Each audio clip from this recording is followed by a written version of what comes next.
রাসূল পাক সাল্লাল্লাহু আলাইহি ওয়াসাল্লাম বলেন, মুসা আলাইহিস সালামের সাথে একবার আদম আলাইহিস সালামের দেখা হলো। কার সাথে? কার? আদম আলাইহিস সালামের সাথে দেখা হয়েছে। কার? মুসা আলাইহিস সালাম।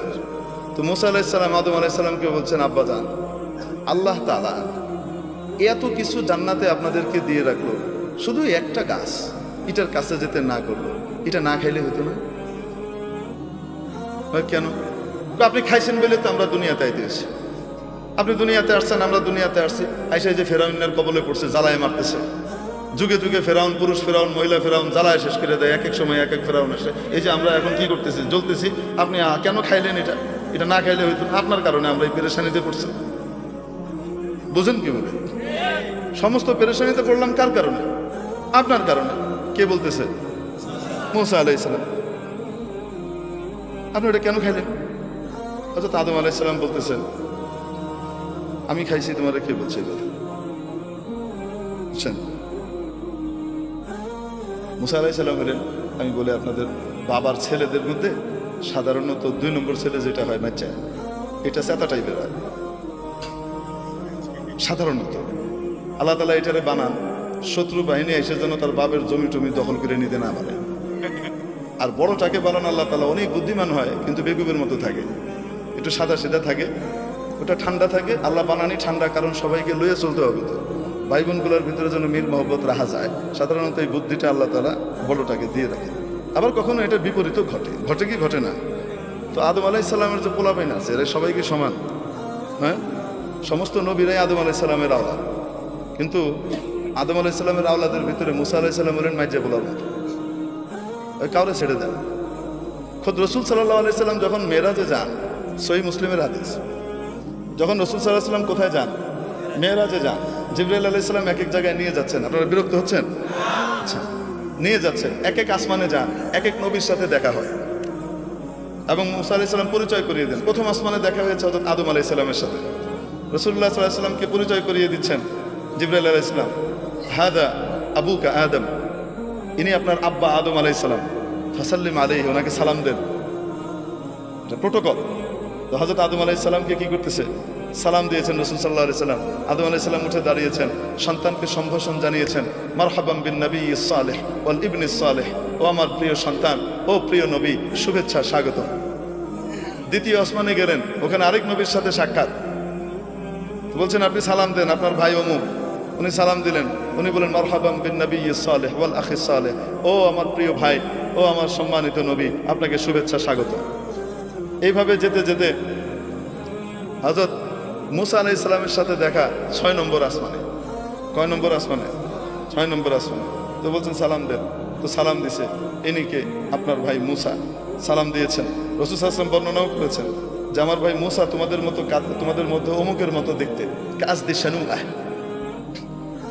এদের লোকগুলো যেমন হয় মুসা আলাইহিস সালাম দেখতে এরকম। তোমার সাথে দেখা হলো।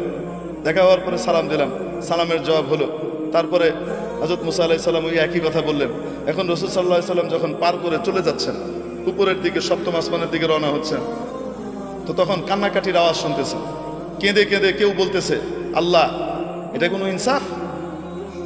আমার পরে আসছে আর আমার আগে উপরে চলে যেতেছে, এটা কোনো কথা? এটা কিসের ইনসাফ? আমি কত কষ্ট করছি এসে। হযরত মুসা আলাইহিস সালাম রাসূল সাল্লাল্লাহু আলাইহি সাল্লাম জিবরাইল আলাইহিস সালামকে বলতেছেন, কারণ অভিযোগ করতেছে কার উপরে? বাপরে বাপ, ভয়ঙ্কর কথা। আল্লাহরে থ্রেট দিচ্ছে, এটা কিসের ইনসাফ করলেন? উনি বলতেছেন, এটা কি এরকম করে কথা কি কয়? রাসূল সাল্লাল্লাহু আলাইহি সাল্লাম ঘাবড়ে গেছে, এইরকম করে কথা আল্লাহকে কি কয়? তো উনি বলতেছেন, হাদা আখুকা মুসা, সৌতু মুসা, আপনার ভাই মুসার আওয়াজ। কি বলেন?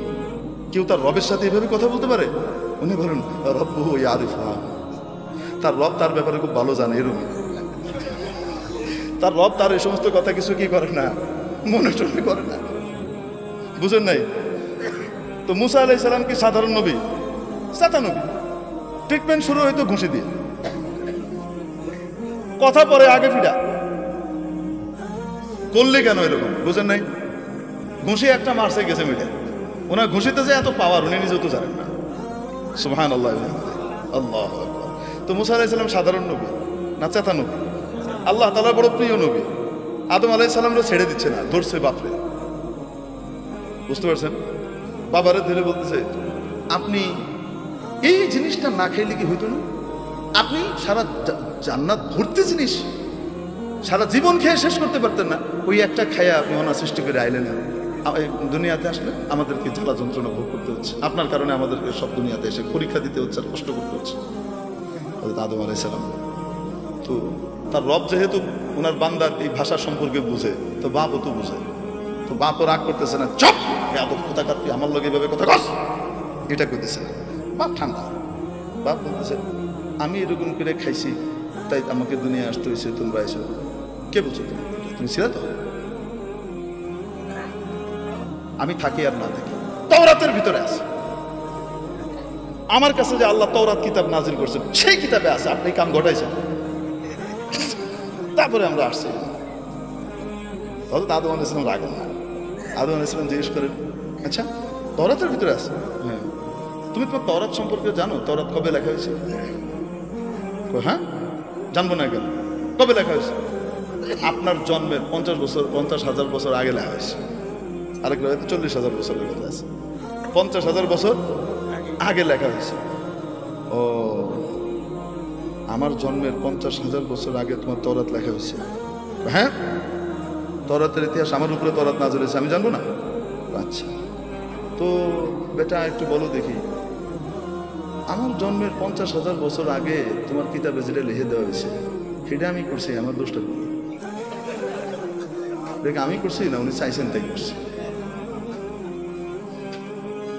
আরে পরের কথাটা হাদিসে নাই, আমি বলতেছি, আরে যদি আমি ওইটা না খাইতাম তুমি আমার উপরে প্রশ্ন উত্থাপন করারই সুযোগ পাইতা না, আমরা মিয়া বিবি জান্নাতে থাকতাম, পোলাপাইন তো আর হইতো না। পোলাপাইন হওয়ার জন্য কিছু নাপাক জিনিস বের হয় কি হয় না? ওটা তো জান্নাতে বের করার কোনো সুযোগ নাই।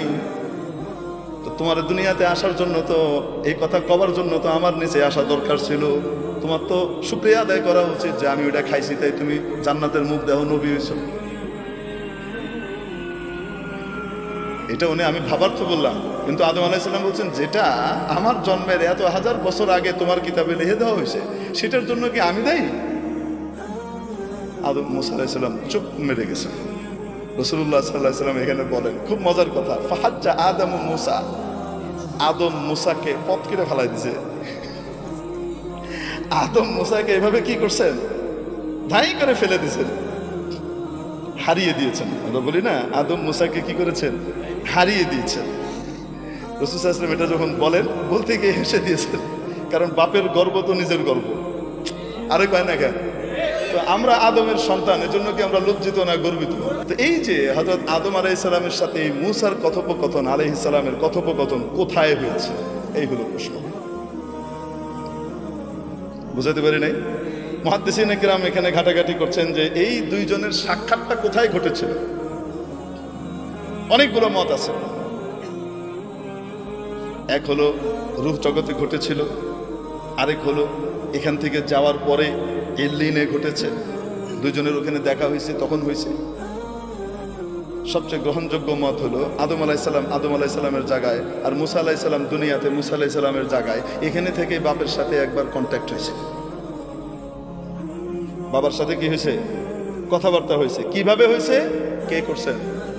এটাকে বলে হেদায়েতে লুৎফিয়া, টেস্টি হেদায়েত। এই হেদায়েতের ভিতরে স্পেশাল স্বাদ আল্লাহ দান করেন। 7 নম্বর মানা হলো হেদায়েতে রিদওয়ানিয়া, সন্তুষ্টের ঘোষণা দেওয়া। হেদায়েত মানে হলো সন্তুষ্ট হয়ে গেলাম এই ঘোষণা দেওয়া। সূরা মুহাম্মাদের মধ্যে আছে ওয়াল্লাযীনা কুতিলু ফি সাবিলিল্লাহ,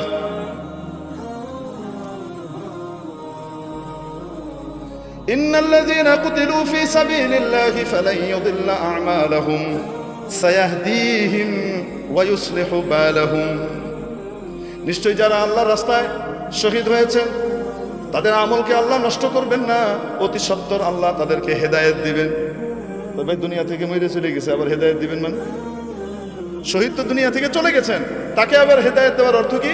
অর্থ হলো আল্লাহ রাব্বুল আলামিন অতি সত্বর তার উপরে সন্তুষ্টির ঘোষণা দিবেন, বান্দা তোমার উপরে আমি খুশি হয়ে গেছি, আর কখনো নারাজ হব না। মেরে মুআজ্জাল হাজরিন, এই হেদায়েতের দরকার আছে না নাই? সূরা ফাতিহার মধ্যে রব্বুল আলামিন আমাদেরকে হেদায়েত প্রার্থনা করা শিখিয়েছেন। ইহদিনাস সিরাতাল মুস্তাকিম, আমাদেরকে সত্য সরল সঠিক পথ সিরাতে মুস্তাকিমের হেদায়েত দেন। সেটা কোন পথ? সিরাতাল্লাযীনা আন'আমতা আলাইহিম, তাদের পথ যাদের উপরে আপনি করুণার নিয়ামত বর্ষণ করেছেন। মুআজ্জাজ হাজরিন, এই জন্য আল্লাহওয়ালাদের সোহবতে যত বেশি সময় কাটাবো তত বেশি আমাদের জন্য হেদায়েতের উপরে চলা সহজ হবে। না হলে এখান থেকে ওখান থেকে শয়তান হামলা করবে, টেনে নিয়ে যাবে। আল্লাহ তাআলা আমাদেরকে বুঝবার তৌফিক নসিব করে।